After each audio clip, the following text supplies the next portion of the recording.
Hello guys! Sobrang lamig dito sa Spain, dito sa Madrid in particular, no? Ah, kaya tinatamad akong parang yung setup ng aking vlog ngayon, very informal. Dito lang ako ngayon sa aking bed. Ayan. Nakikita nyo dun sa window ko. So, anong oras na ba? 5:30. At 6 o'clock dark na siya. Yun yung time talaga pag mga winter days. So, medyo nakakatamad gumalaw. 'Di ba? Alam niyo pala itong bonnet na ito, ayan. Nakikita niyo ba? Regalo lang 'to sa akin. Mababait kasi yung mga tao dito. So yung mga kilala ko, yung mga private classes ako dito, ito yung binigay nila, ayan. Salamat naman sa kanila. So, bale ang pag-usapan lang natin sa video na 'to, para sa mga nagnanais na pumunta dito sa Spain, magturo dito ng English, para sa mga future language assistants, at sa mga current language assistant na rin siguro. Siguro, isi-share ko sa inyo kung ano yung aking ang tawag doon? Daily vlog. daily, daily life. Okay. Um, Anong oras ba ako nag-start? So nag-start kami 9 o'clock kasi yun yung, ang tawag nito, yun yung schedule ng public schools, 9 to 2. So, okay, umpisahan natin. Day in my life. Ayan. So, mga 7:30 ng umaga or 8 o'clock, nagigising ako. And then, pagising ko, kain muna. Yes, kain muna. So, konti lang. Yung kinakain ko lang siguro mga cereal. Hindi ako nagluluto pag morning, lalo ngayon pag winter, sobrang lamig. Grabe. As in talagang nakakatamad. Eto nga, nandito nga lang ako sa aking bed, no? And then, shower.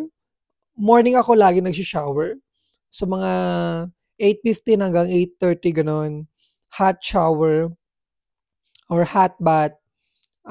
Mas gusto ko kasi ng morning kasi parang 'pag hindi ka naligo ng morning parang masangsang, alam mo 'yun, mainit, 'no? Although yung mga Espanyol, yung mga European in general, sa gabi sila nagsho-shower. And then ayun, then brush my teeth, ganyan, tapos konting, change, tapos mga 8:50 in the morning, maganda sana kung may timeline, no? Dito sa aking screen. 8:50 in the morning, pupuntahan na ako ng school kasi mga 10 minutes or 8 minutes lang yung lakad ko, no, papunta sa school. Gusto ko kasi na yung piso ko or yung apartment ko is malapit siya sa school. Ayoko na nagte-take ng bus kasi nga sa Philippines or any public transport. No, sa Philippines kasi parang nagsawa na ako sa ganun. So, ayoko ng ganun. Parang na-stress ako. Gusto ko yung chill lang na buhay. Yun talaga ang aking ang gusto sa buhay. Chill, less complication. And then, pagdating ko sa school, mga 8:58 or 8:57, as in tansyado talaga yung oras ko.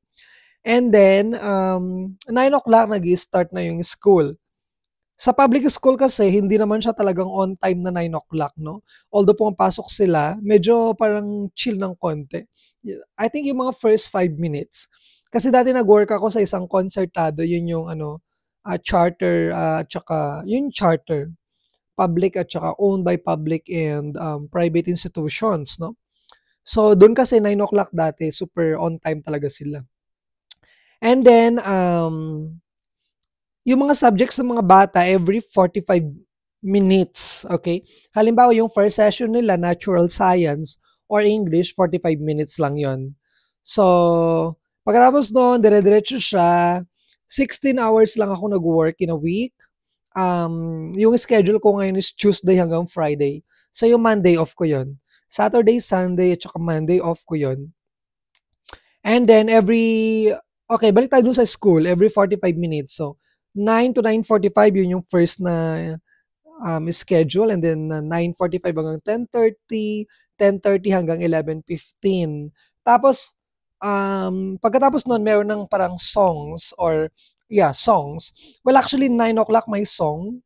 11:15, pag mag-break sila, may song din yun. 11:15 hanggang, anong oras ba? Hanggang 11:45, 30 minutes na break. Pagkatapos ng break, meron ding song yon para ma-alert yung mga bata na pumila and then papasok na dun sa classroom. Pagbalik nila siguro mga 11:50 na nasa ano ulit sila, nasa classroom ulit sila. Sa break pala ng bata, meron kaming free snack.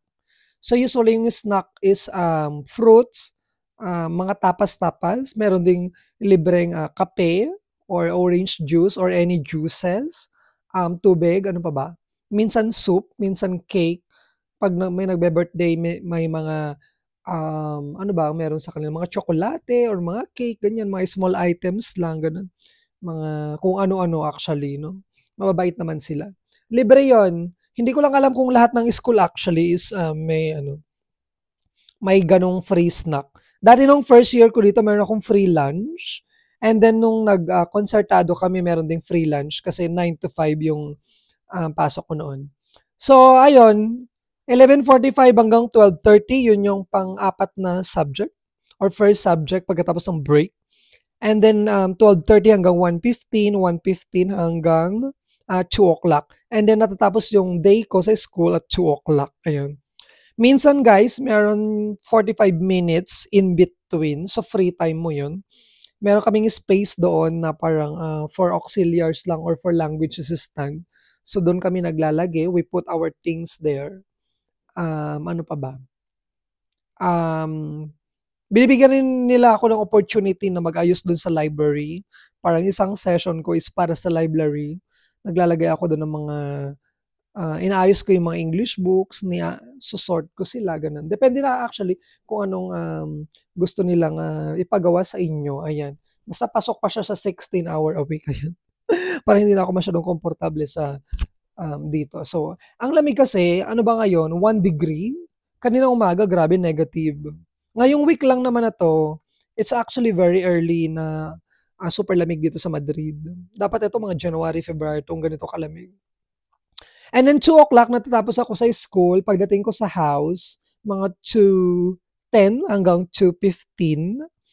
So, ang ginagawa ko pala, pag off ko, like Sunday or Monday, nagluluto na ako ng buong anuhan talaga. Lahat na. Tapos, nire-reheat ko na lang siya. Para pagdating ko sa bahay, i-reheat ko na lang siya. May microwave naman. Tapos, sa hapon, para hindi ako maboard, nagbablog ako, nagbi-video ako, at saka kumukuha ako ng mga private classes. Okay.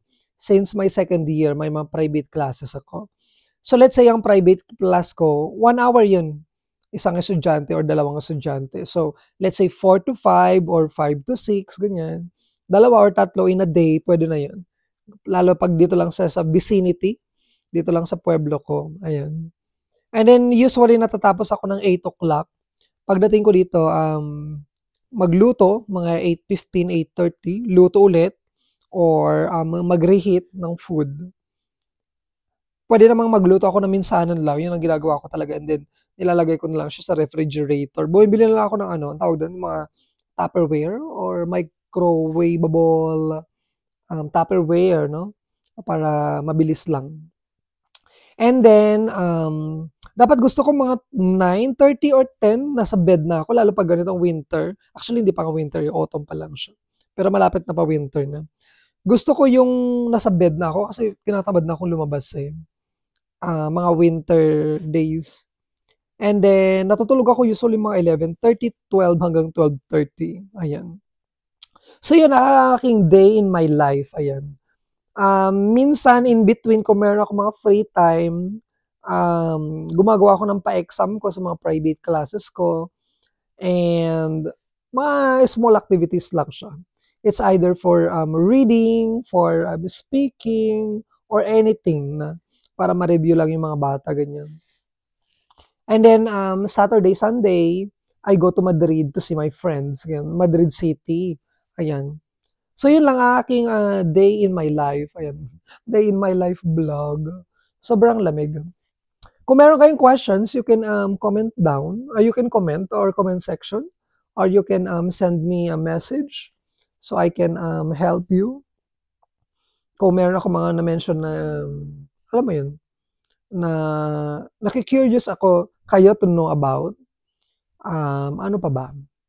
Ayan, pa-subscribe na rin sa aking channel, and meron akong playlist na ginagawa.